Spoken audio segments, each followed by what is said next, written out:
Մեծաթիվ ոստիկանական ուժեր են հսկում կենտրոնական ընտրական հանձնաժողովը, որի դիմաց ակցիանողները Բարգավաճ Հայաստան կուսակցության անդամներն են։ Նրանցից 212 քվ են խլել։ Ուշ գիշերով, այսպես մթության քողի տակ,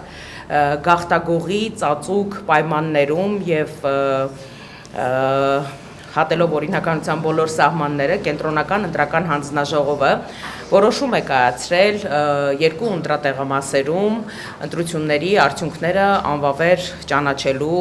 վերաբերյալ որոշում է կայացվել։ Հայաստանյան փողոցները ակցիաներով հեղեղել է խոստանում Բարգավաճ Հայաստան կուսակցությունը, թույլ չտալու համար, որ Նիկոլ Փաշինյանն ու ՔՊ-ն գողանան ընդդիմությանը տրված քվեները։ Ամեն ինչ անում են ԲՀԿ-ին ֆիլտրելու համար։ Նիկոլ Փաշինյանի կողմից կենտրոնական ընտրական հանձնաժողով գործուղված եւ այդ հանձնաժողովի նախագահ Վահագն Հովակիմյանը չեղյալ է հայտարարում երկու ընտրատեղամասերի արդյունքները, այն տեղամասերի, որտեղ ԲՀԿ-ն շատ քվեներ է ստացել։ Խնդիր ունի Նիկոլ Փաշինյանը 3/5 գոնե ապահովել խորհրդարանում,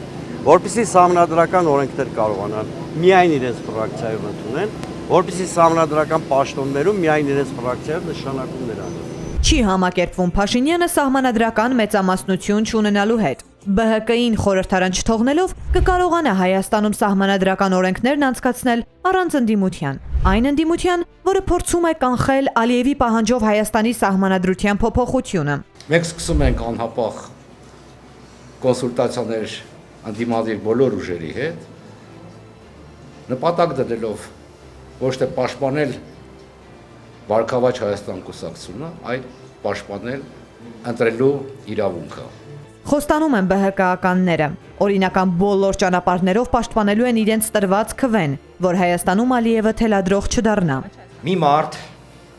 գույնս գույն կեպկով իրան ճղում էր եւ սպառնում էր կզզնել, խլել, չգիտեմ, գետնով տալ եւ այլն։ Այո, այսօր իրենք փորձում են խլել մեր իրավունքը։ Նույնիսկ մեր մասին չի խոսքը գնում, այն մարդկանց, ովքեր մեզ նայում են եւ նույնիսկ միգուցե մեզ հետ համաձայն չեն։ Կենտրոնական ընտրական հանձնաժողովի դիմաց են հրավիրում բոլոր ընդդիմադիրներին կանխելու մեկ մարդու կողմից Հայաստանում իշխանության բռնազավթումը։ Բաժանորդագրվեք Արմաթ մեդիայի ալիքներին սոցցանցերում, հետևեք մեզ նաև Armat Media AM կայքում։